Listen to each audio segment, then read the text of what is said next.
We know from experience that democratic societies which guarantee individual freedom and tolerance of dissent provide an environment most conducive to creative endeavor and the establishment of socially just societies. We therefore have an obligation to help other countries that aspire for the fruits of democracy, just as developed industrial countries assist those that are less developed to accelerate development. Democratic societies with established institutions must help those that want to strengthen democratic values and institutions. In this spirit, your president and I agreed yesterday on a global initiative to help build democratic capacities in all societies that seek such assistance. The capacities we have in mind are those related to the electoral, parliamentary, judicial, and human rights processes of emerging democracies. Respect for cultural diversity, minority rights, and gender equality is an important goal of this initiative. Democracy is one part of our national endeavor. Development is the other. Openness will not gain popular support if an open society is not a prosperous society. This is especially so in developing countries where a large number of people have legitimate material expectations which must be met.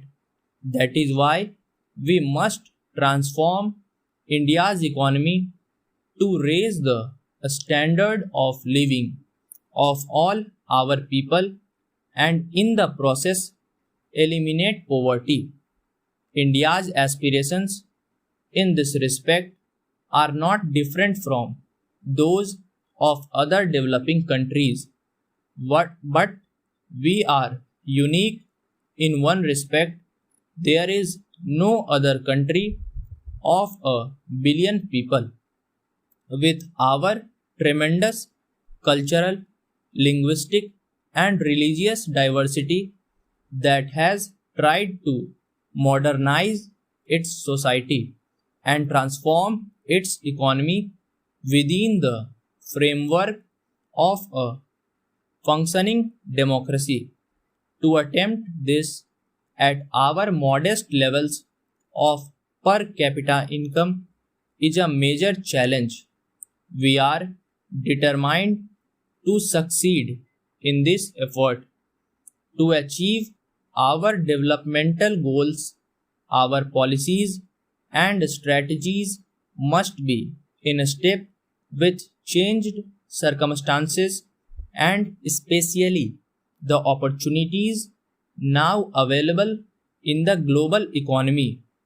Our Prime Minister, standing at this very podium 2 decades ago, spoke of the challenge of building anew on old foundations. He started a process of reorienting India's economic policies, which has been continued by successive governments. The economic policy changes that have been made in India have far reaching implications. They have liberated Indian enterprise from government control and made the economy much more open to global flows of trade, capital, and technology. Our entrepreneurial talent has been unleashed and is encouraged to compete with the best. We will continue this process so that Indian talent and enterprise can realize its full potential, enabling India to participate in the global economy as an equal partner. We are often criticized for being too slow in making changes in policy, but democracy means having to build a consensus in favor of change. As elected representatives, you are all familiar with this problem. We have to clear the doubts and calm the fears that often arise when people face the impact of change. Many of the fears we have to address are exaggerated, but they must be addressed. This is necessary to ensure sustainability.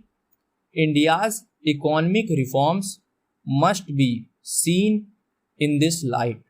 They may appear slow, but I assure you they are durable and irreversible.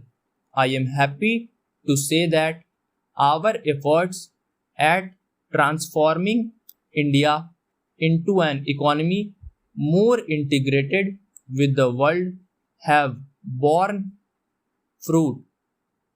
Our rate of growth of GDP has increased steadily and has averaged around 6.0% per year over the past 2 decades.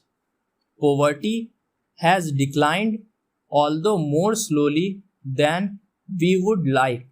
We are determined to improve on this performance.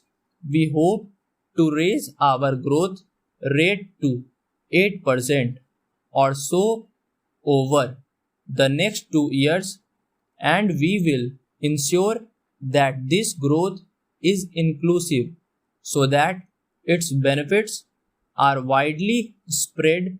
For this, we must act on several fronts. We must do much more in health and education, which are crucial for human development. We must continue to open up our economy. We must impart a new impetus to agricultural development. We must expand investment in economic infrastructure, which is a critical constraint on our growth prospects. India's growth and prosperity is in American interest. American investments in India, especially in new technology areas, will help American companies to reduce costs and become more competitive globally. Equally, India's earnings from these investments will lead to increased purchases from the United States. The information technology revolution in India is built primarily on US computer related technology and hardware. There are many other examples of such two-way benefits, with both sides gaining from the process. US firms are already leading the foreign investment drive in India. I believe 400 of the Fortune 500 are already in India. They produce for the Indian market and will hopefully also source supplies from India for their global supply chains. We welcome this involvement and look forward to further expansion in the years ahead.